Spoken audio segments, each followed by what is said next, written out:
The following is an unpaid preview for a game seeking funding on Kickstarter. The product seen here is a work in progress and is subject to change during the duration of the project. Hi everyone, it's me, Ferdinand the Carpet Stacker, once again with another Kickstarter preview, and this time I'm going to take a look at Lions of Lydia. This is a game that's going to be published by Bellwether Games and is designed by Johnny Pack. So let's go ahead and take a closer look at this game where you'll be trading in ancient times. So in this light strategy game, Lions of Lydia, you're a merchant and you're going to go through the city with your merchant people and you're going to go get some resources that should let you buy property. You might get some gold on the way, and ultimately you're going to try to get the most points out of getting these properties. So one of the things in the game is that you do have this bag that you're going to go ahead, try to pull one of these meeples out, and you're going to put this on the board. So there's two main places to put on the board. You can either put it near one of these gates where you can get resources, or you can go ahead and put it onto the middle spot, which is the fountain. Now for the gates, you're going to get resources, so you're going to get everything that's on there that's of that kind of color. So you have a red meeple, blue meeple, a yellow meeple, and a yellow gate. Then you get two yellow resources, a red resource, and a blue resource, and that happens every time. As people are going to drop these meeples down, they get to stay there at those gates, and they will accumulate even more resources as those actions supply, as people are going to put more meeples on it. The thing is, if there ever is a pair of the same color meeple, those meeples are actually going to go into the middle of the fountain, because after every turn, you're always going to put a meeple back because in the bag, you're always going to have 4 meeples to draw from. Now, the other action you can do after you pulled your meeple out is that you can put that meeple in the middle of the board, which is the fountain. The fountain is where you get property cards. So this is the engine part and also the point part of the game. So as you have accumulated all of this resources, now you'll be able to spend. You can spend any amount of you like and get as many properties as you can with the resources you have available to spend them on. And what's really cool about these property cards is that they will do something with some of the color meeples. So if you have this kind of gate and this kind of meeple, you can get this many resources. Now over time, you get even more cards that actually will help you even get more resources, and you can also upgrade these, pay these again, turn them over. They're worth more points, and they will give you more of its own benefit. Now there's 3 different types of cards. So you got the gray card, which is just basically your basic card, and you got your purple cards, which is your extra points. Victory points you can gather in here, and these actually most of them also do cost coins, which I'll get into.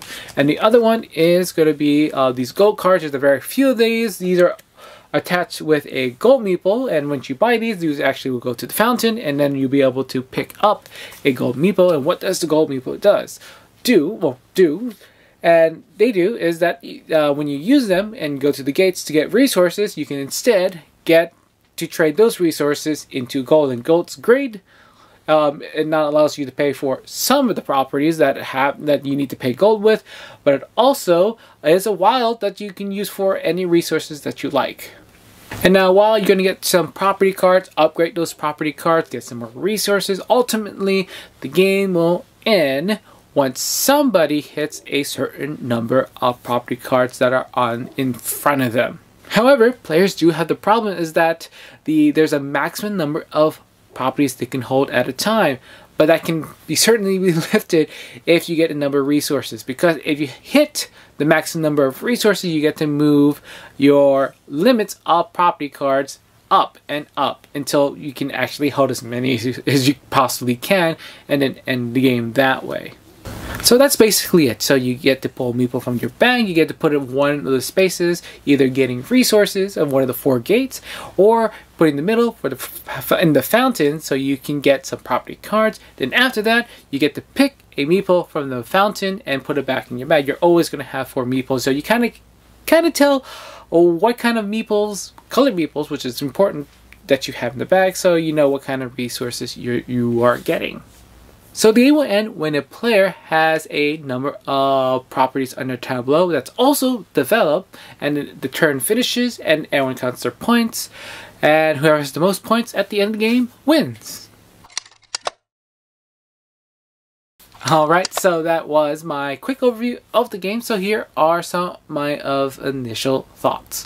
First of all, it's a very simple game, and basically you're just pulling out a meeple in the bag and choosing where it goes and getting the resources or getting property and then getting a meeple back. Very, very simple, but it does have an extraordinary amount of deep gameplay in it, and that's just going to be about the engine building. You can we can also plan really ahead of the game as well, because all the cards that are already out there. There's nothing going to be added to the game. It's just already randomized for you.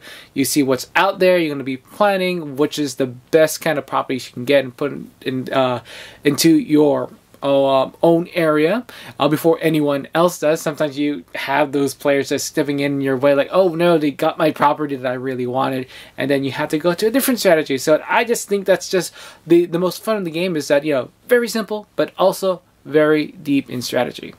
And also, to add to the strategy is the your bag, and you're always going to have 4 meeples in here, and I just find it really cool that, you know, you can try to grab the certain color meeples in the middle of the fountain to kind of like really add into your own engine of the game. So sometimes you'll be buying these properties that has like green meeples on, you know, depending on what kind of gate they're going to go to. So if you're going to grab all the green meeples, you're going to keep triggering those cards and get all those extra resources to really give you that advantage in there.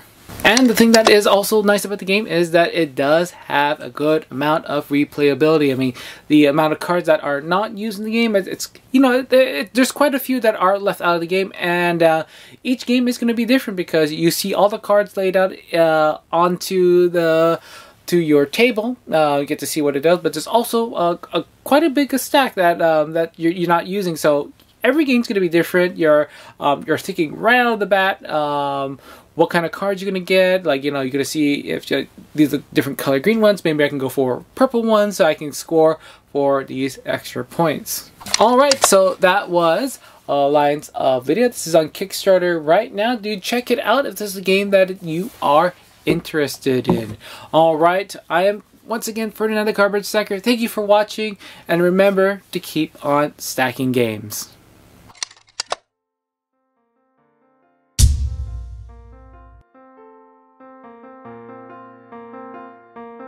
Thank you for watching. Don't forget to give this video a like and subscribe to my channel for more videos on board and card games. This is the Cardboard Stacker, and remember to keep on stacking games.